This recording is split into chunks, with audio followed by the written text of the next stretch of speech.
Boa tarde a todas e todos. Esta é a 24ª aula em caráter de regime remoto emergencial da disciplina História da Filosofia Contemporânea, primeiro semestre letivo de 2020.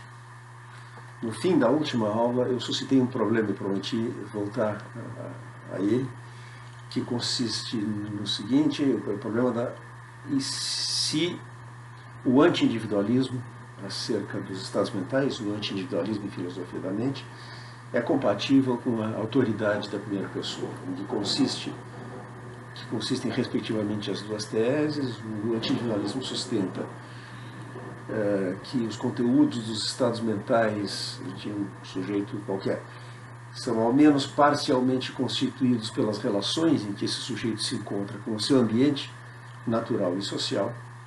E a autoridade da primeira pessoa, também conhecido como postulado de transparência do conteúdo mental, é a tese de que cada sujeito tem um acesso privilegiado aos seus próprios conteúdos mentais.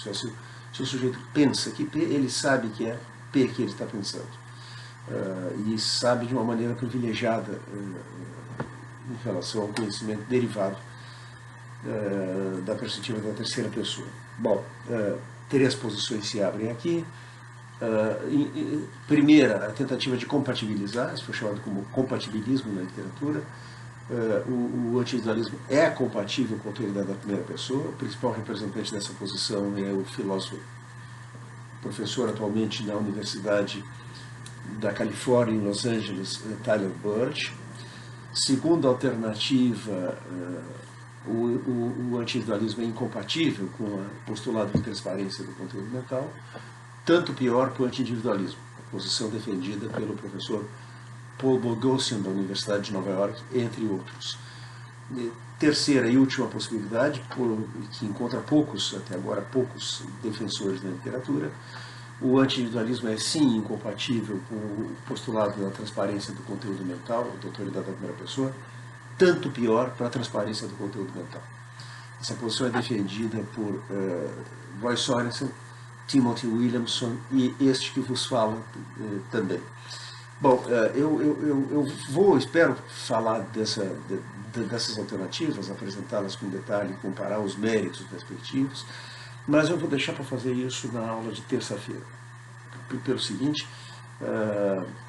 eu, como comuniquei a vocês no último e-mail, estou antecipando a realização da prova para a próxima quinta-feira. Para quê? Para que, se alguém precisar ficar em recuperação, a recuperação possa ser feita numa modalidade diferente de avaliação, que não a prova, a saber, um trabalho, uma pequena dissertação, uma pequena monografia, que os alunos que ficarem em recuperação terão uma semana para fazer. Tá? É isso que eu quero tornar possível. Tá? Então, eu vou dedicar a próxima terça-feira a tirar dúvidas. Então, tomem nota que a partir de agora eu os exorto e incentivo a fazerem uso do chat, dos comentários aqui no YouTube e, igualmente, do e-mail via sala de aula virtual, para me apresentarem as dúvidas, as perguntas, os pedidos de esclarecimento que gostariam de ver abordados na aula da próxima terça-feira. Da vez anterior, isso tomou um pouco mais de meia hora, de maneira que sobra algum tempo. Nesse algum tempo eu vou amarrar algumas coisas, algumas pontas que ficaram soltas aí. E aí eu, então, espero dizer alguma coisa mais sobre anti-individualismo e autoridade da primeira pessoa, ou transparência do conteúdo mental. Eu privilegiei em troca abordar, que eu vou fazer hoje, certos desenvolvimentos que estiveram acontecendo na epistemologia, na teoria do conhecimento, paralelamente a essas coisas que nós vimos que estavam acontecendo com a filosofia da linguagem e da mente.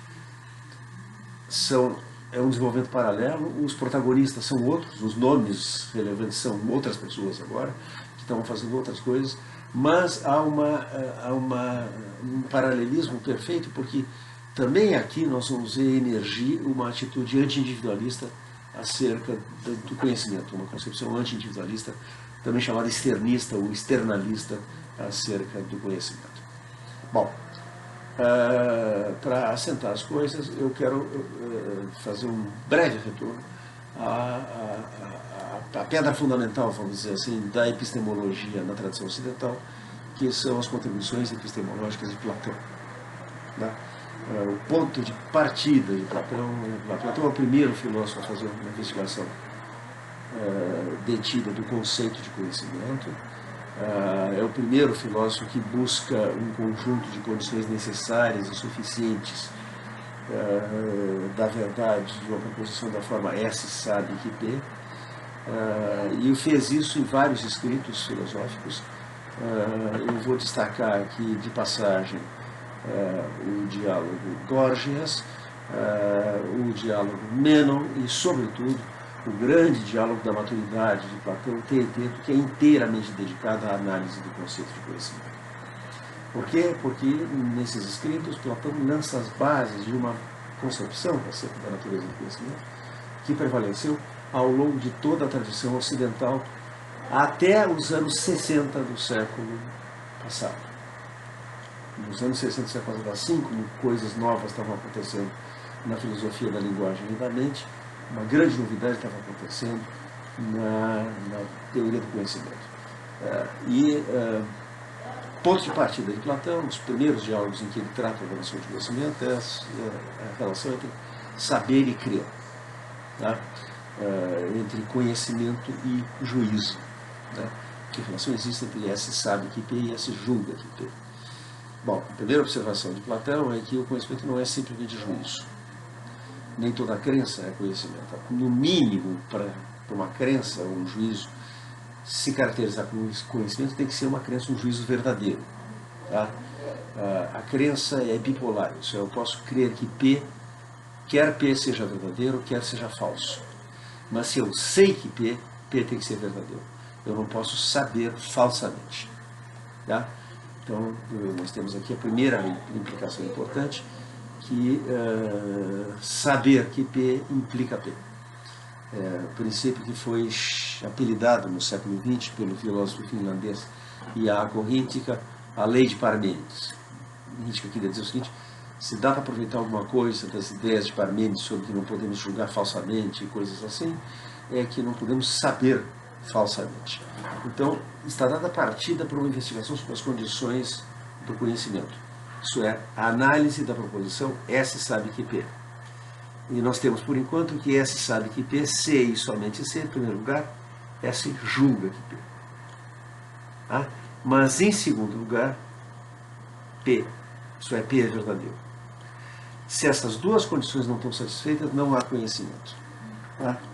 Então, nós temos duas condições necessárias.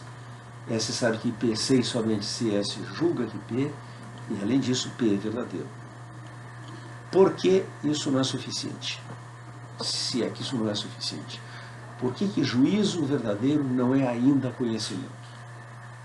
Bom, a ideia, nós vamos ver em seguida, é a seguinte: um juízo pode ser acidentalmente verdadeiro.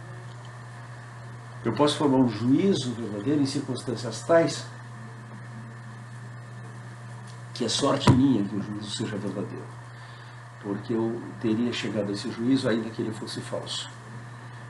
Para lembrar um exemplo dado por Bertrand Russell no século XX, imagine que eu passo na frente de um relógio quebrado, um relógio estragado, cujos ponteiros estão marcando 3 horas da tarde.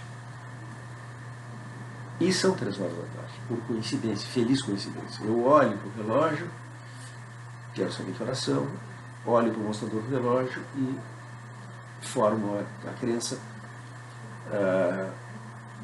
são 3 horas da tarde. Eu creio que são 3 horas da tarde e são 3 horas da tarde. No entanto, intuitivamente isso não é conhecimento. Eu tive sorte, foi sorte epistêmica eu ter formado um juízo verdadeiro nessas condições. Por quê? Porque ainda que fosse 2h30 ou 3h30 da tarde, eu pensaria que eram 3. Porque o modo como eu formei esse juízo consistiu em consultar esse relógio. E o relógio parado não é uma fonte confiável de informação de crenças. Ok?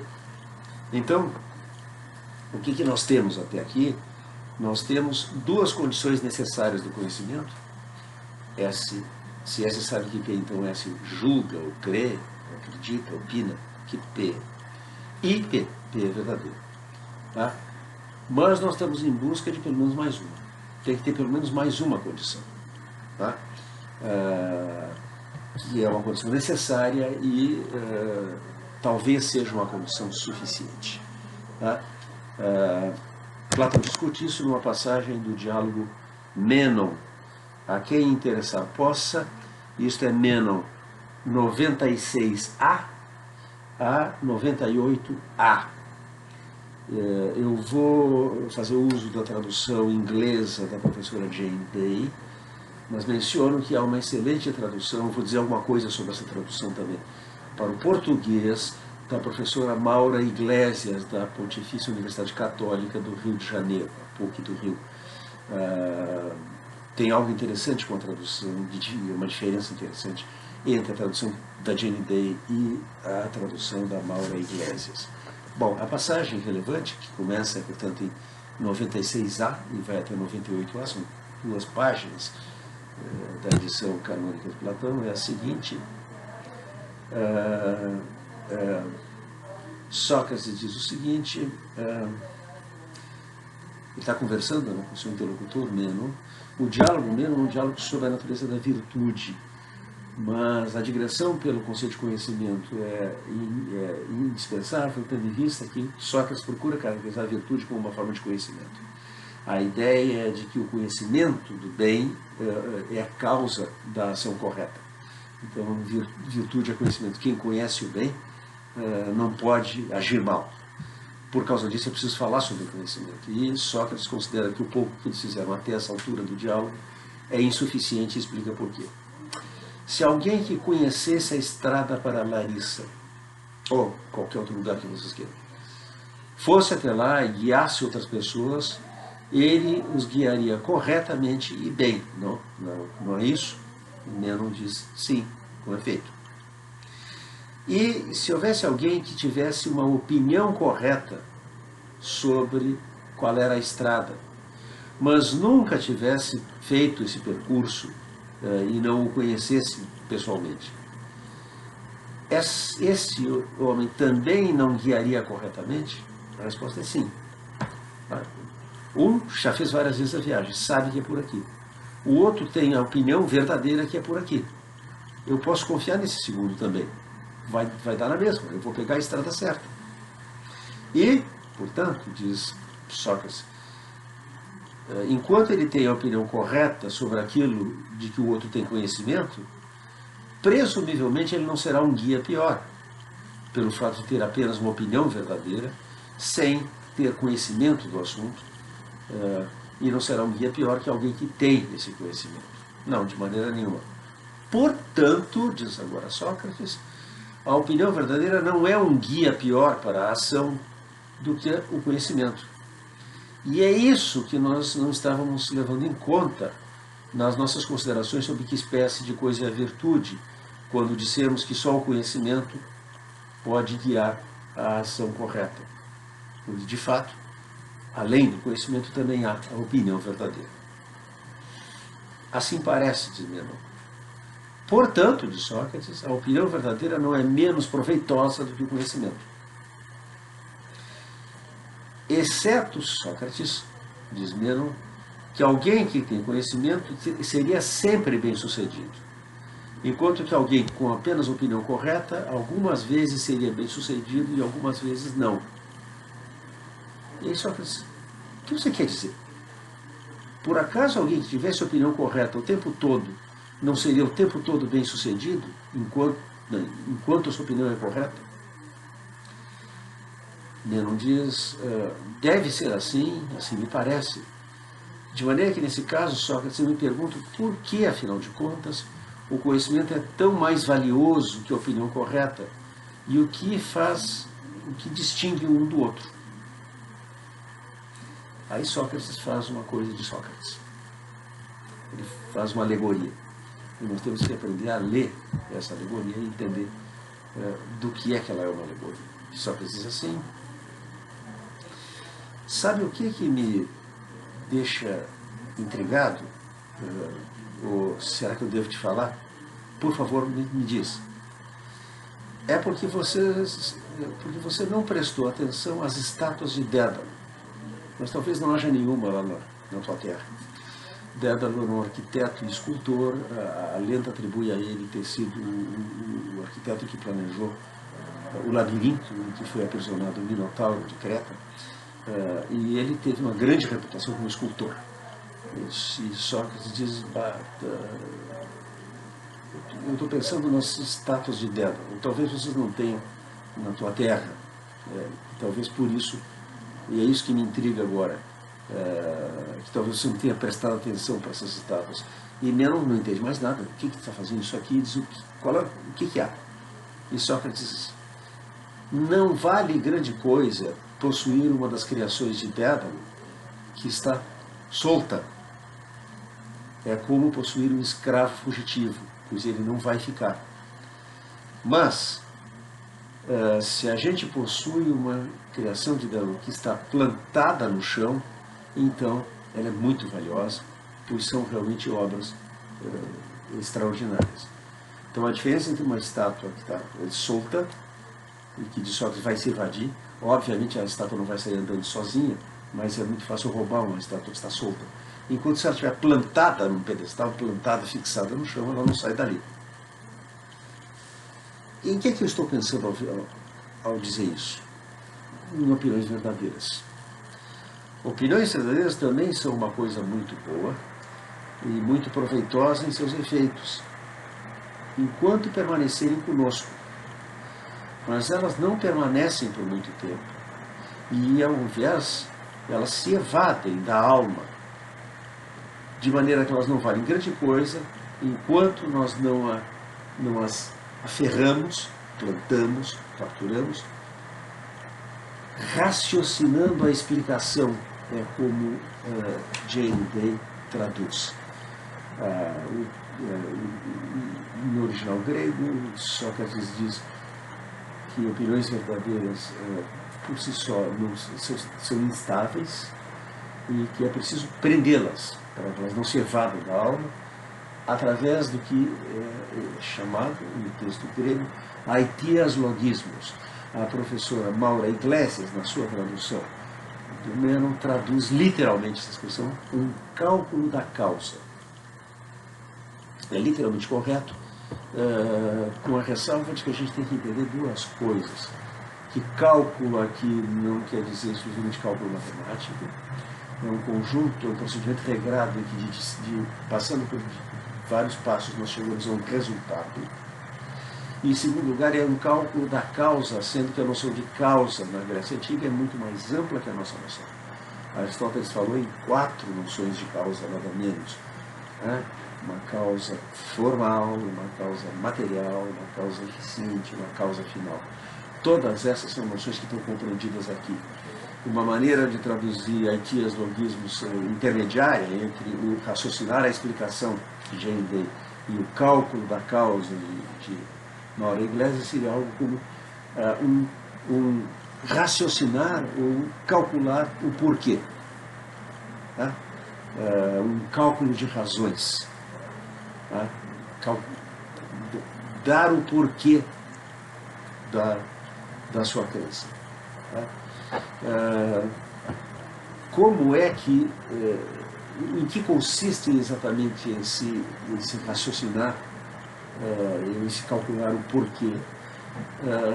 Platão não explica mais, não tenta, a coisa fica por aqui, mas ele retoma o assunto brilhantemente, agora sem metáforas mais, um grande diálogo da maturidade que é integralmente dedicado ao conceito de conhecimento, que é o Teteto. E é o seguinte, no Teteto, Platão recomeça desde a raiz a investigação do conceito de conhecimento, distingue conhecimento de juízo ou opinião, nem toda opinião é conhecimento, porque nem toda opinião é verdadeira, faz isso através de uma minuciosa e respeitosa investigação da definição de verdade do grande sofista Protágoras, prossegue introduzindo a noção de opinião verdadeira como condição necessária do conhecimento e, por fim, apresenta um argumento para estabelecer que essa condição necessária ainda não é condição suficiente. Tá? E isso aparece em 200C a 201C. Tá?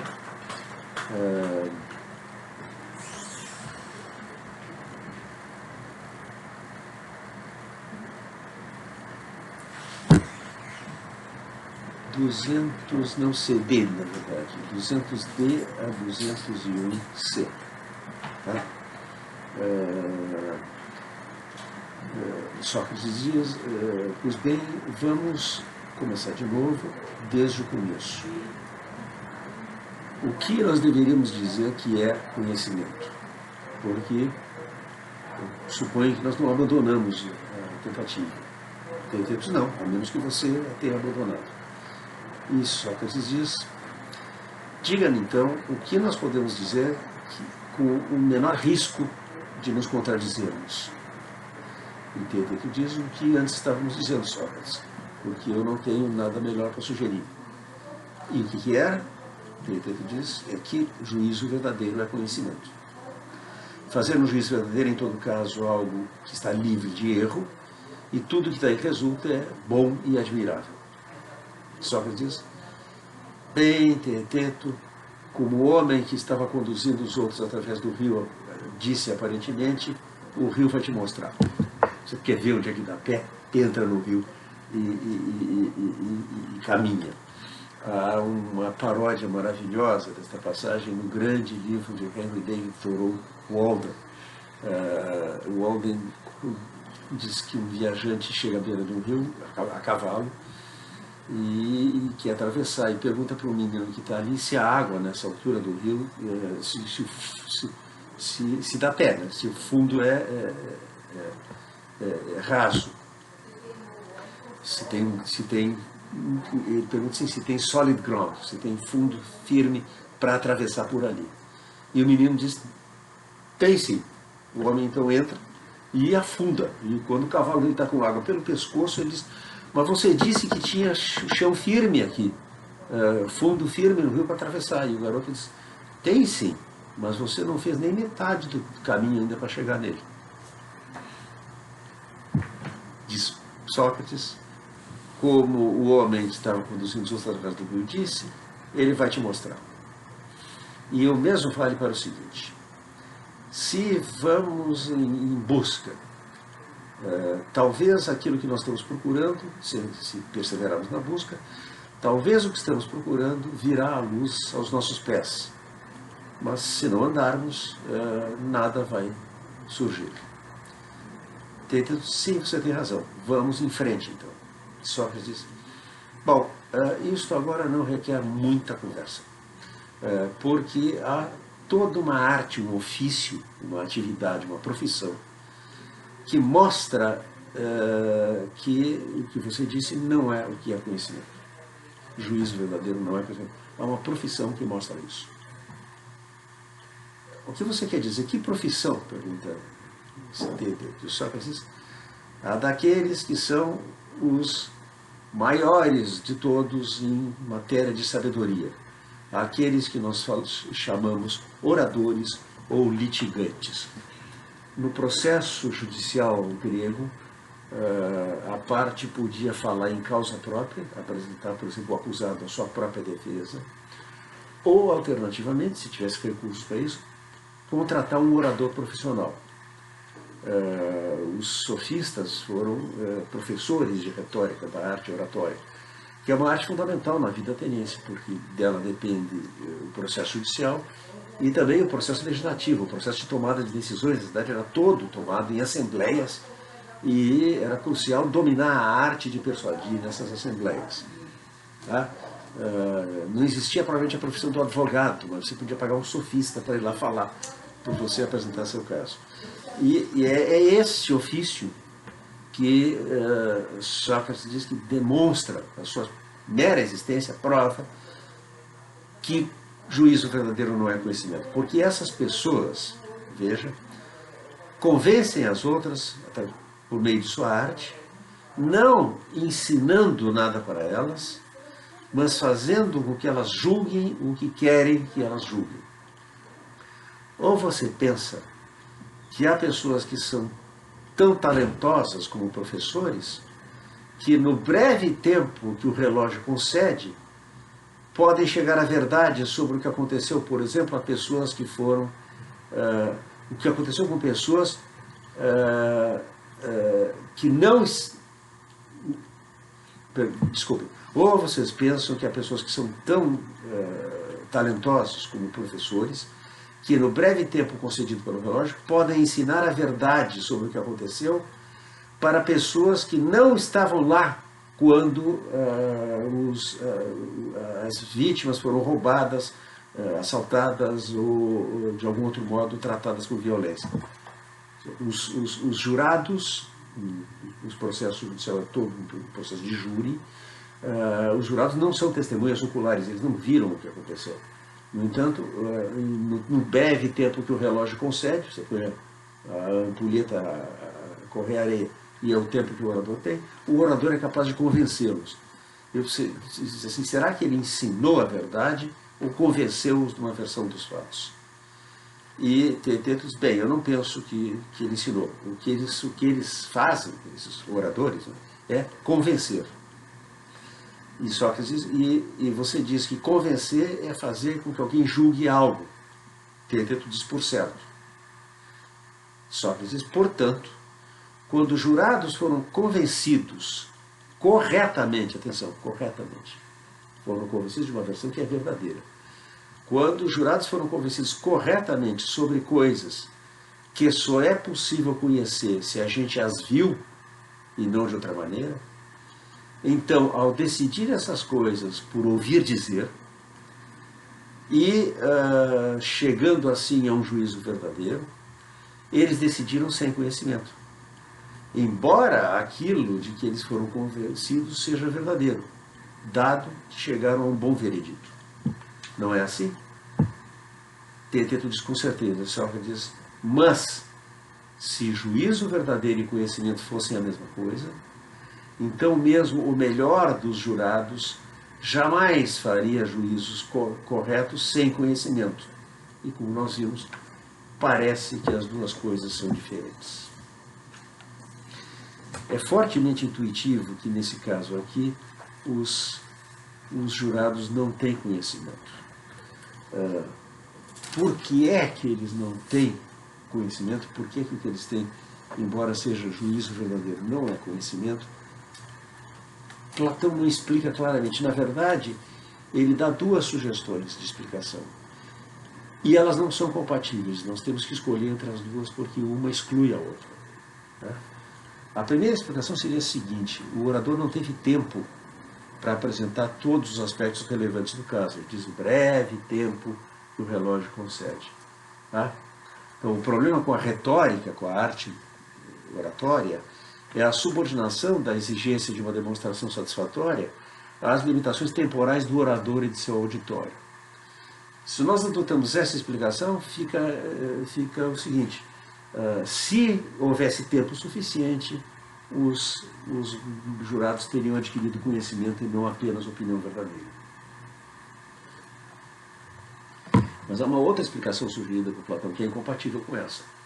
A outra explicação é a seguinte: os jurados não foram testemunhas oculares do acontecimento e, portanto, a ideia então é que apenas conhecimento de informação obtida de primeira mão é conhecimento verdadeiro. Tá? Em favor da primeira alternativa, a questão é a limitação temporal, a interpretação sugere que o que o júri não tem são bases adequadas para a sua crença. Tá? Eles têm a resposta certa, têm o juízo verdadeiro, mas dada a natureza das razões que motivam essa resposta, isso não é conhecimento. Eles teriam essa crença, ainda que ela fosse falsa. Na segunda alternativa, que descarta que a informação recebida de segunda mão possa ser conhecimento, tá? A gente precisa levar em conta o que Platão escreve em vários lugares, por exemplo, na República, sobre informação de primeira mão e informação de ouvir dizer. E Platão é absolutamente explícito, não tenho tempo de analisar o texto aqui, na República ele é totalmente explícito, que só há conhecimento de primeira mão. Né? A informação adquirida através de outros não é conhecimento, é no melhor dos casos opinião verdadeira. Por isso não há, por exemplo, uma ciência da história. Nós podemos conhecer a história da Guerra do Peloponeso lendo Tucídides, mas nós confiamos em Tucídides como nosso informante e se Tucídides é, como todo mundo supõe que seja, veraz, então nós obtemos uma opinião verdadeira. Mas não conhecimento. É por isso que na República, Platão desenvolve uma teoria do ensino e do aprendizado em que o professor não transmite conhecimentos aos seus alunos. Tá? O máximo que o professor faz é pôr o aluno na pista, na trilha, orientá-lo na direção que ele deve seguir para obter por si próprio conhecimento. Tá? Então, é certo que as duas opiniões não podem ser aceitas simultaneamente, porque isso leva a uma contradição, né? Que o júri poderia, em princípio, vir a saber, bastava ter tempo, e também que ele não poderia vir a saber, né? Que ensinar é possível e também que não é possível, que conhecimento é juízo verdadeiro acompanhado de bases que não precisam ser pessoais, razões da primeira pessoa, e que não é isso. Como escolher entre essas alternativas? Bom, as questões para a agenda, eu vou passar brevemente sobre elas, mas envolvem a nossa relação com o texto de Platão, ou como ler Platão. Quem sabe a gente deva decidir por nós mesmos, ainda que Teeteto não possa fazer. O que não é completado no diálogo escrito entre Sócrates e Teeteto, deve ser completado no diálogo não escrito de Platão com seu leitor. O próprio Platão pode não ter sabido o que dizer acerca desses assuntos. Há uma extraordinária passagem dos diários do grande filósofo do século XIX, dinamarquês, Søren Kierkegaard, em que Kierkegaard diz assim, de repente, agora eu me dou conta. A razão pela qual os diálogos de Platão não têm conclusão é que a conclusão deve ser obtida pelo próprio leitor. Ao leitor toca obter essa conclusão. Tá? Então, o que há de errado com o conhecimento de segunda mão? O que é que no conceito de conhecimento nos inclina a desconfiar da informação adquirida de segunda mão?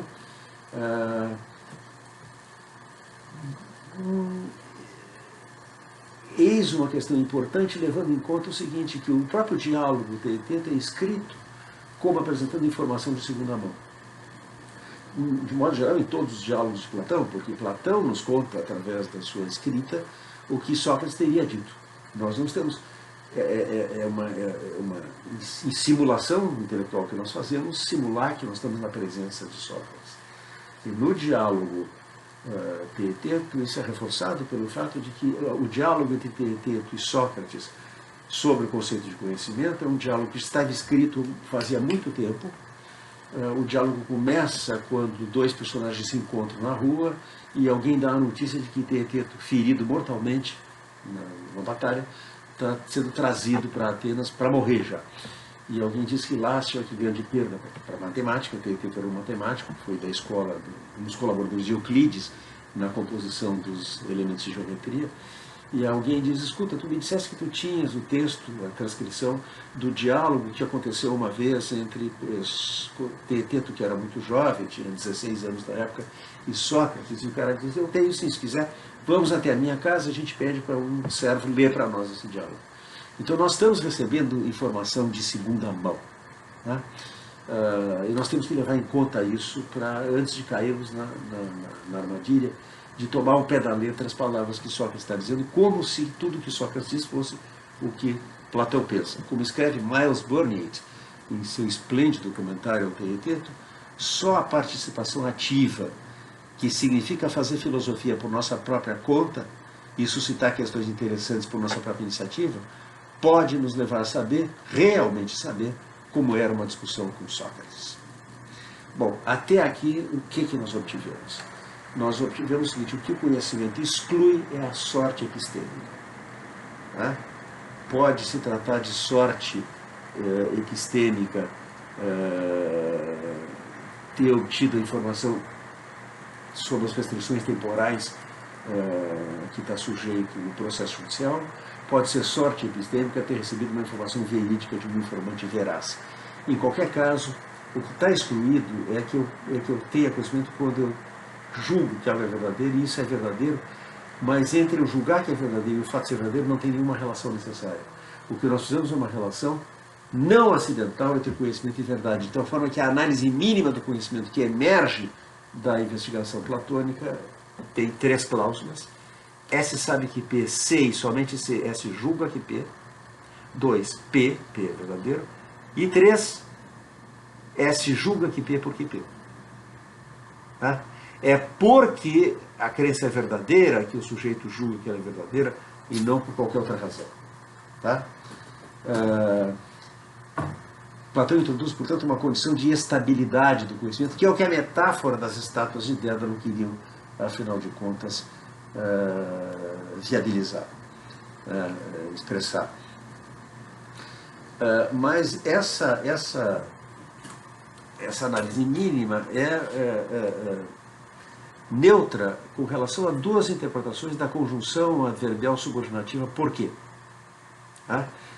Esse porquê, na primeira das interpretações, nós temos isso pode ser o que os gramáticos chamam uma conjunção subordinativa adverbial explicativa ou uma conjunção subordinativa adverbial causal. Na primeira alternativa, conjunção explicativa, a não acidentalidade da relação entre crença e verdade consiste num nexo racional, portanto normativo, entre juízo e verdade.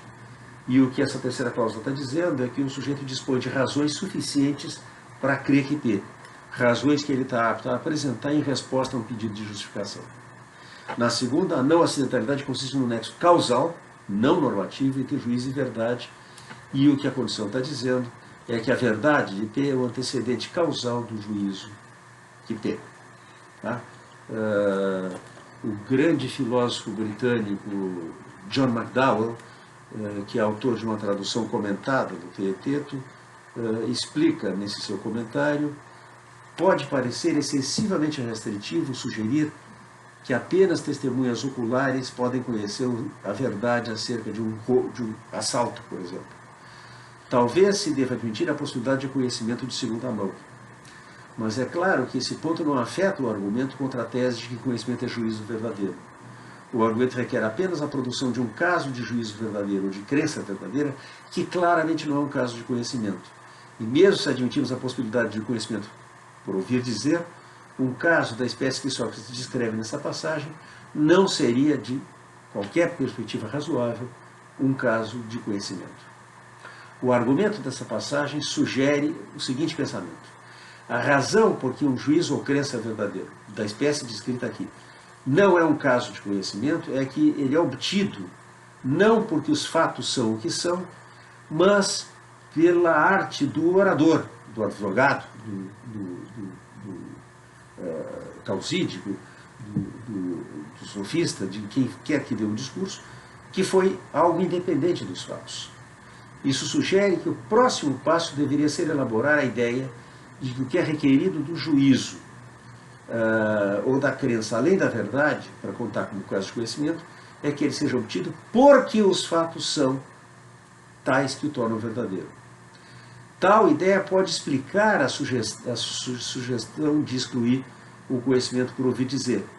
A relação entre os fatos e um juízo verdadeiro ou crença formado na base do testemunho, das palavras de outros, poderia parecer muito remota para que o caso se conformasse à sugestão precedente sobre o que é requerido para o conhecimento. Infelizmente, essa ideia promissora, que embora próxima à superfície do texto, não é desenvolvida mais adiante.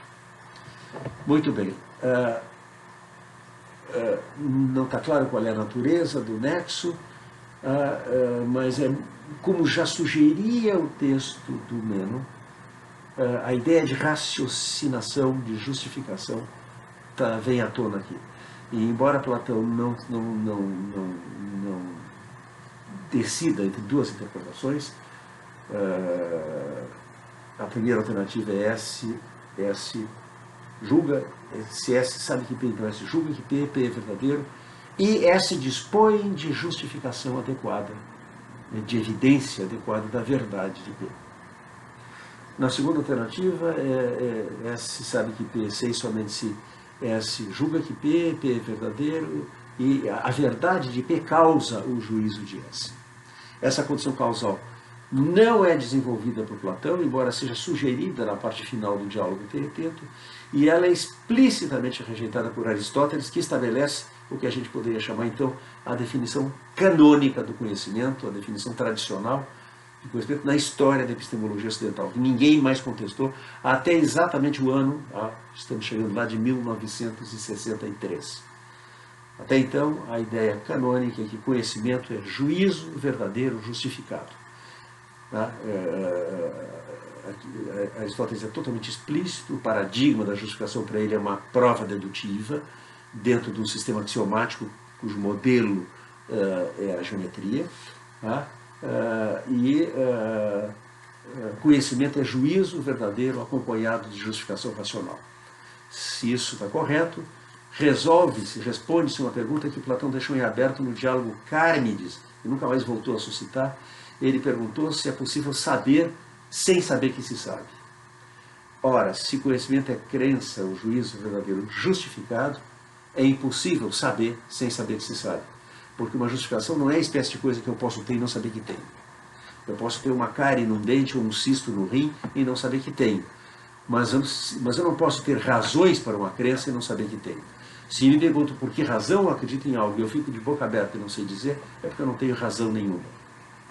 Então queremos saber agora se dispor de razões é uma condição necessária para o conhecimento. A definição do conhecimento como crença verdadeira acompanhada da justificação suscita a dificuldade de saber quando a justificação é suficiente, que é o fulcro do ataque dos céticos à pretensão de conhecimento. O famoso trilema de Agripa é um cético da antiguidade grega, diz que toda justificação é dogmática ou arbitrária, circular ou regride ao infinito. Ela é arbitrária quando você pergunta por que P, por que A, por que eu devo crer que A, por que B, por que B, por que C, por que C, por que D, e por que D, por que D. Parou por aí. A criança pergunta por quê, e o pai da criança, ou a mãe da criança diz, é assim. Isso é arbitrário. Nós estamos detendo a cadeia da justificação numa crença que justifica as outras, mas ela própria não está justificada. Portanto, não se completou a justificação, portanto, nessa possibilidade não há justificação. Alternativamente, nós incorremos em circularidade. Por que A? Por que B? Por que D? Por que C? Por que C? Por que D? Por que D? Por que A? A aparece justificando-se a si próprio e, mais uma vez, não houve justificação. Por fim, a possibilidade da justificação não se completar nunca. Por que A? Por que B? Por que D? Por que C? Por que C? Por que D? Por que D? Por que E? E assim, e isso continua infinitamente, a justificação não se completa nunca, ou seja, é a conclusão cética, nunca há justificação. Bom, isto foi tudo revisto, a investigação foi reaberta no estágio em que Platão havia deixado, por obra do filósofo norte-americano Edmund Gettier.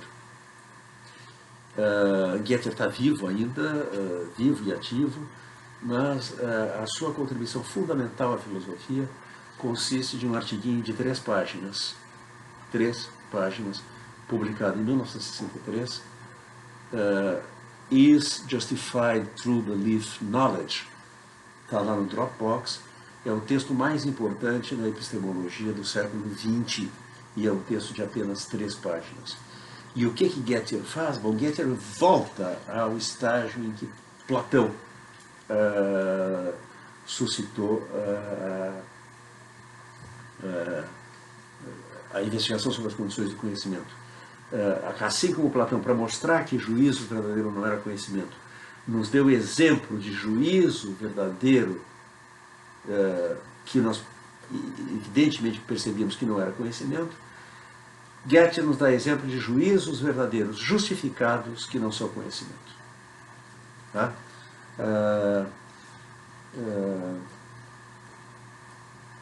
eu vou dar um exemplo vou ler um dos dois únicos casos que são discutidos por Gettier no artigo dele, isso vai dar uma perfeita ideia para vocês do que está acontecendo. Tá? Suponhamos que Smith e Jones se candidataram a um certo emprego. E suponhamos que Smith tem forte evidência para a seguinte proposição conjuntiva. Jones é a pessoa que vai obter o emprego e Jones tem 10 moedas no bolso. A evidência de Smith para essa proposição pode ser que o presidente da companhia disse para ele que Jones vai obter o emprego. E também que ele, Smith, contou as moedas no bolso de Jones 10 minutos atrás. A proposição Jones vai ganhar o emprego e Jones tem 10 moedas no bolso implica o homem que vai obter o emprego tem 10 moedas no bolso. Vamos supor que Jones percebe essa implicação e conclui que o homem que vai ganhar o emprego tem 10 moedas no bolso, com base no que ele acreditava antes, que Jones vai ganhar e Jones tem 10 moedas no bolso. Nesse caso, Jones está claramente justificado em crer que essa proposição é verdadeira. Tá? Mas imaginem agora que, embora Smith não saiba, é ele e não Jones quem vai obter o emprego. E também, embora Smith não saiba, ele próprio tem 10 moedas no seu bolso. A proposição, o homem que vai ganhar um emprego tem 10 moedas no bolso, é verdadeira, embora essa proposição, a proposição da qual ele é inferior, fosse falsa. Era falso que Smith ia ganhar um emprego. Tá? No nosso exemplo, portanto, todas as seguintes são verdadeiras. O homem que vai ganhar um emprego tem 10 moedas no bolso é verdadeiro. 2, Smith acredita que isso é verdadeiro. E 3, Smith está justificado em acreditar que é verdadeiro. Mas é igualmente claro que Smith não sabe que isso é verdadeiro. Pois isso é verdadeiro em virtude das moedas no bolso de Smith, enquanto Smith não sabe quantas moedas estão no bolso de Smith e baseia sua crença numa contagem de moedas no bolso de Jones, que ele falsamente acredita que é o homem que vai obter o emprego. Então, um outro exemplo semelhante em que uma crença verdadeira é inferida corretamente de uma crença falsa. E a primeira reação aos exemplos de Gettier foi dizer, pera um pouquinho, o que o conhecimento exclui é que você possa inferir a sua crença verdadeira de uma crença falsa. Mas foi muito fácil contornar essa dificuldade e fazer com que a crença verdadeira fosse inferida de uma crença igualmente verdadeira, e nós temos ainda assim uma crença verdadeira justificada que não é conhecimento. E isso é o espetacular que Gettier fez. Ele reabre a discussão lá no estágio em que Platão a deixou. Vamos imaginar o seguinte, um garoto, vamos chamá-lo de Luizinho. Luizinho vai com os pais assistir um espetáculo de prestidigitação, um circo, sei lá. E um mágico faz aquele número clássico, ele fecha uma mulher dentro de um baú e atravessa o baú com espadas. O menino horrorizado forma a crença de que tem uma mulher morta no teatro. Tá? E agora vamos supor o seguinte,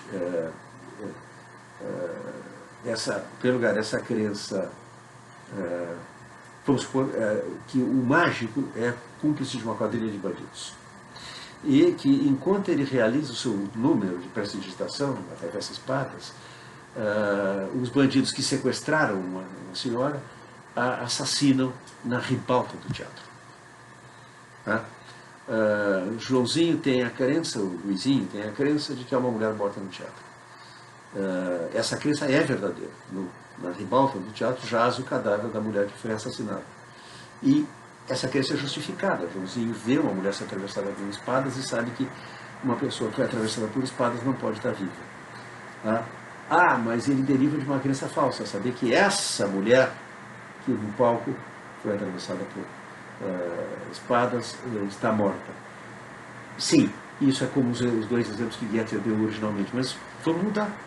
Vamos supor que os criminosos tenham a desfaçatez de matar a mulher em público. Assim como no conto A Carta Roubada de Poe, em que tudo girava em torno de uma carta que tinha desaparecido, e o detetive Dupin termina descobrindo onde ela se encontra, notando que ela esteve o tempo todo à vista de todo mundo, em cima na prateleira em cima de uma lareira. Estava visível para todo mundo. a tal ponto que ninguém a procurava ali onde ela estava. Da mesma maneira, vamos supor que os bandidos, o mágico, o cúmplice da quadrilha de bandidos, mata essa mulher com uma espada que a atravessa bem na altura do coração, e ele comete esse crime perante os olhos incrédulos da plateia de adultos, que pensam que isso é apenas ilusão, e os olhos crédulos e horrorizados do menino. Ele tem uma crença verdadeira, ele tem uma crença justificada, pelo que ele viu, essa mulher não pode estar viva, e essa crença não foi derivada de nenhuma crença falsa. Tudo que para construir casos de Gettier é requerido é você imaginar uma situação em que, embora um sujeito tenha uma crença verdadeira que é justificada, a justificação não exclui a possibilidade do sujeito tomar a crença como verdadeira, ainda que ela fosse falsa. Dada a natureza da justificação de que o sujeito dispõe, ele teria essa crença, ainda que essa crença fosse falsa. No momento em que Gettier fez isso, as coisas, a partir daí, nunca mais foram as mesmas na epistemologia. Emerge a alternativa agora de perguntar, vem cá, se conhecimento não é crença verdadeira justificada, o que falta ainda a uma condição, ou nós temos que rever a noção de justificação? E a alternativa que emergiu, conhecida como externalismo epistemológico, consistiu em reconsiderar a noção de justificação. E pensar o seguinte, é uma ideia que foi esboçada por Frank Ramsey em 1929, mas nunca desenvolvida, numas notas sobre o conceito de conhecimento publicadas apenas depois da morte dele. O Ramsey morreu com 26 anos, foi uma tragédia. E nas notas dele, a uma certa altura, ele diz: eu sempre pensei que conhecimento é uma crença verdadeira formada, obtida através de um processo confiável. Essa ideia vai reaparecer, independentemente de Ramsey, porque Ramsey não a levou adiante, ninguém soube o que fazer com isso aí de Ramsey. Ramsey disse que sempre pensou que era assim, não se sabe de onde ele tirou isso, mas na obra, entre outros, de um filósofo contemporâneo importante, o professor Alvin Goldman, da Universidade de Rutgers, a Universidade Estadual de New Jersey, nos Estados Unidos, quando Goldman propõe, para adotar como definição de conhecimento, que conhecimento é crença verdadeira formada através de um processo confiável. O que são processos confiáveis de formação de crença? A percepção, por exemplo. Se os meus olhos estão funcionando bem e eu vejo uma caneta na minha frente, ver a caneta é um processo confiável de formação da crença de que há uma caneta vermelha na minha frente. A memória fornece, quando está funcionando bem, um processo confiável de formação de crenças. As palavras de outras pessoas, o testemunho, fornecem quando o testemunho é confiável, quando o informante é veraz, quando a fonte é fidedigna, um processo confiável de formação de crenças. O raciocínio também a justificação racional também é um processo confiável de formação de crenças, mas não é o único. E agora nós temos uma noção que ao contrário da tradição epistemológica, uma noção que não é intelectualista do conhecimento.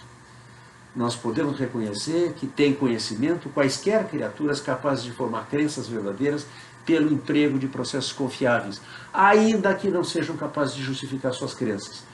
Ainda que, portanto, estejam na condição de saber sem saber que sabem. Assim, crianças muito pequenas e animais não humanos podem ter conhecimento. O cão sabe onde está o seu prato de comida. Ele formou essa crença por um processo confiável, que é a percepção, o olfato, assim por diante, e ele preserva na sua memória. O cão não é capaz de dar justificação para suas crenças, porque uma criança pequena não é.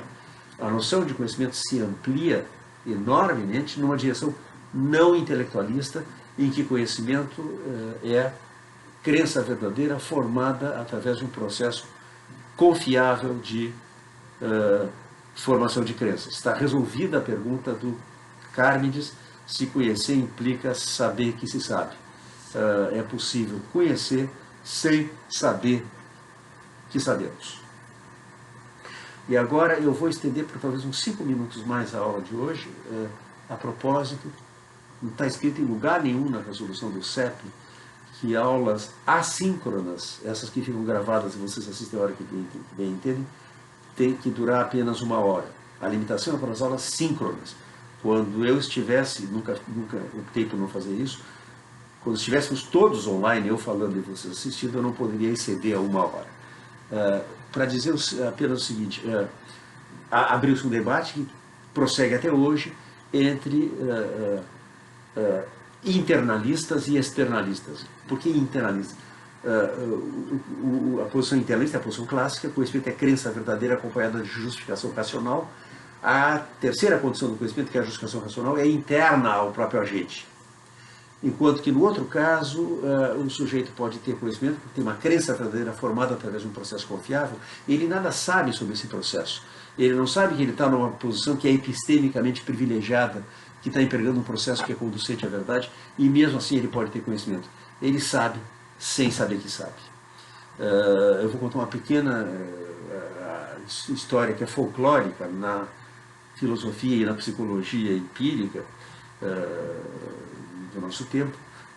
Existem pessoas que têm a surpreendente habilidade de discriminar o sexo de pintos. A pessoa sabe dizer com bastante certeza e confiança, e de maneira confiável, se um pinto é macho ou fêmea.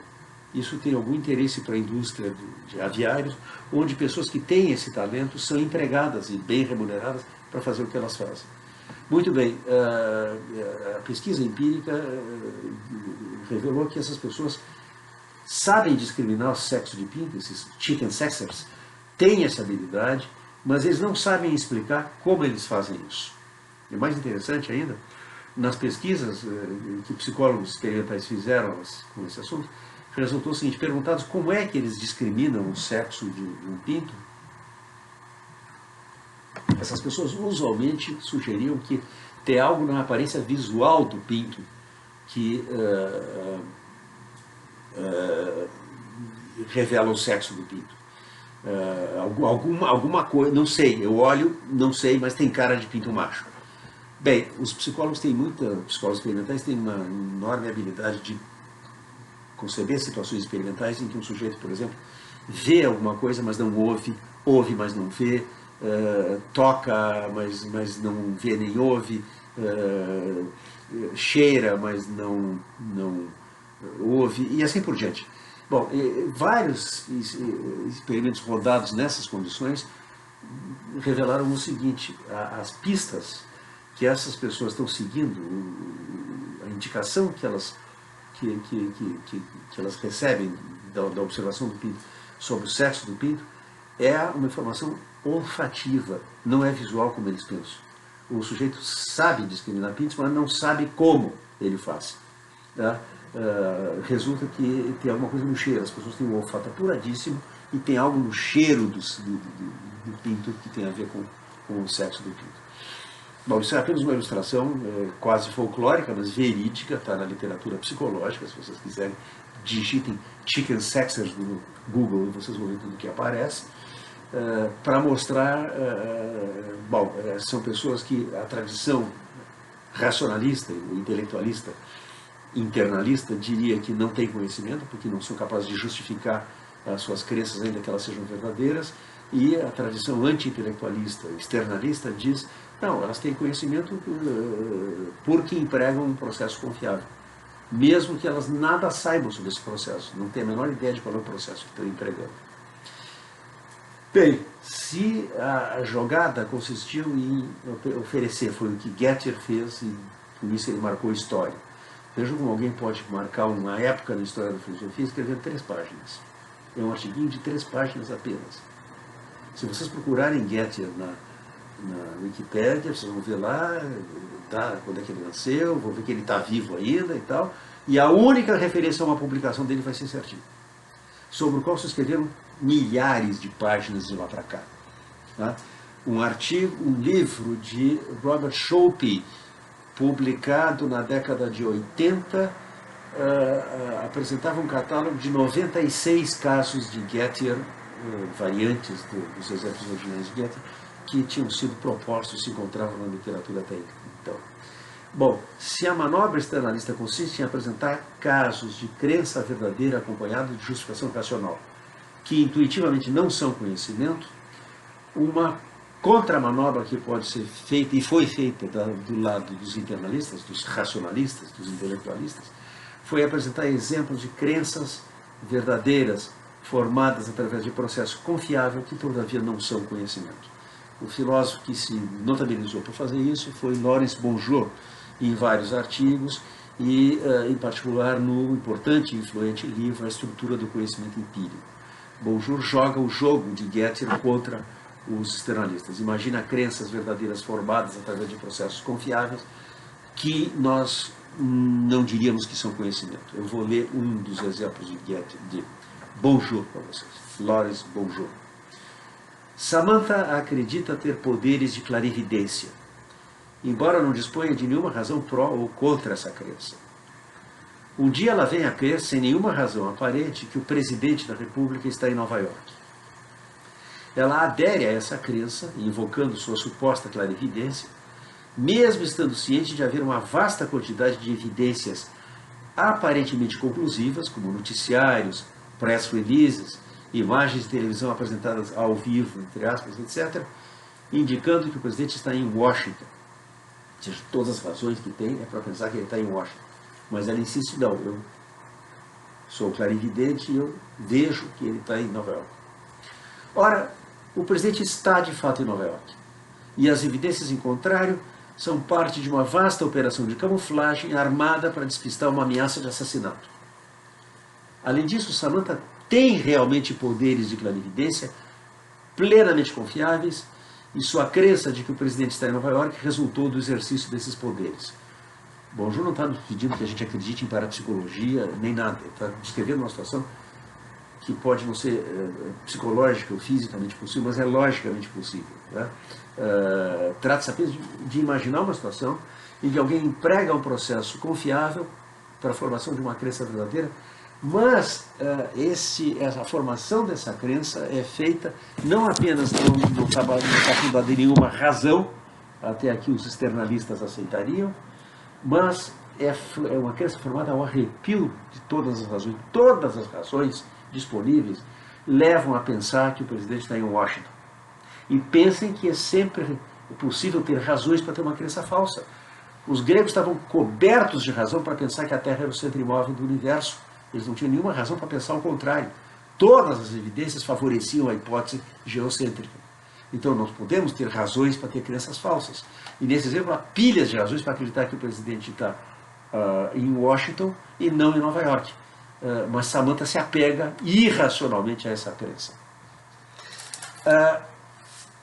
A meu ver, esse debate que vem se desenvolvendo desde os anos 60, desde a publicação do artigo de Gettier, talvez esteja começando a ser superado. Talvez nós estejamos vislumbrando uma via intermediária, e eu vou tomar como testemunho disso, como evidência disso, um artigo publicado, já tem algum tempo, publicado em 2001, pelo professor Paul Boghossian, da Universidade de Nova York, um amigo nosso que já esteve aqui na URGS. Fizemos um colóquio sobre o pensamento dele, com a presença dele e de outros convidados em 2016. E, num artigo intitulado Como são possíveis razões epistêmicas objetivas, Boghossian escreve o seguinte: vamos partir de um externalismo bruto, e deixando de lado questões sobre como se define confiabilidade. Uma crença, então, é justificada apenas se é produzida por um processo confiável de formação de crenças. Se eu rejeito um externalismo bruto, e eu o faço, é porque eu fui convencido por alguns exemplos familiares, a Samantha, o Casper e a Maud, de Bonjour, e o True Temp de Norman Hilera. Norman Hilera, imagina um sujeito que tem uma espécie de termômetro dentro da cabeça. Ele é absolutamente confiável para dizer que temperatura está fazendo. Ele não tem a menor ideia de como é que ele faz isso. E diz Boghossian, esses exemplos me convenceram que o externalismo é bruto, puro e simples, é falso. Esses exemplos mostram conclusivamente que mera confiabilidade não é suficiente para justificação.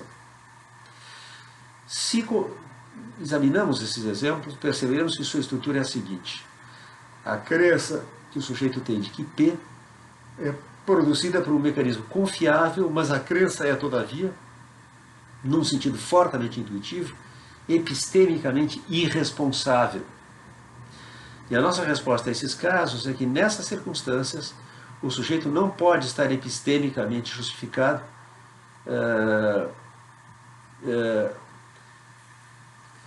parece, portanto, ser uma condição para que alguém esteja epistemicamente justificado, que ele não seja epistemicamente irresponsável ao formar a crença.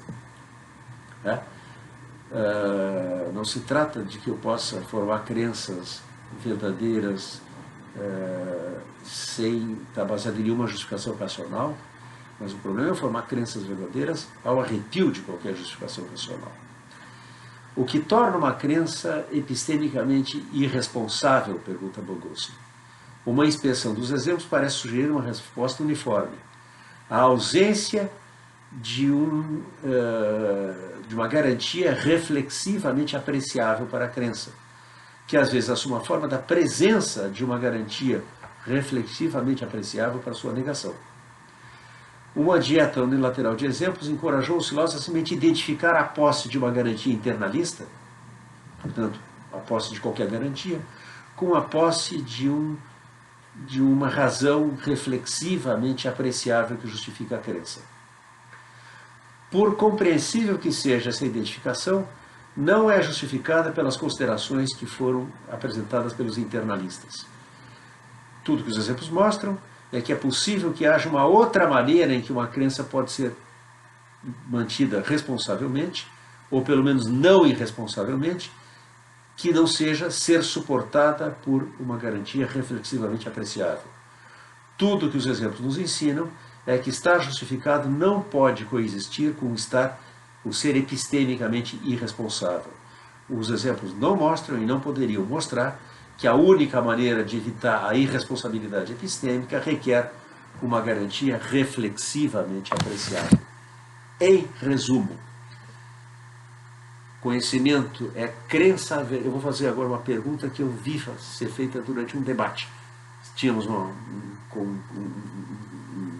congresso de epistemologia, Alvin Goldman estava presente, Keith Lehrer estava presente, um monte de gente, e alguém perguntou o seguinte: e havia internalistas e externalistas que debatiam a suficiência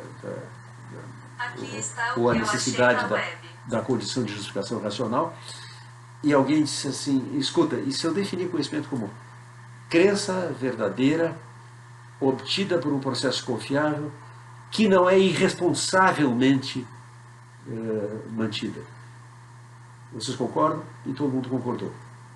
De maneira que a síntese, nós temos agradavelmente uma síntese que é um pouco melhor do que a síntese hegeliana do rei de França que usava peruca de Bertrand Russell.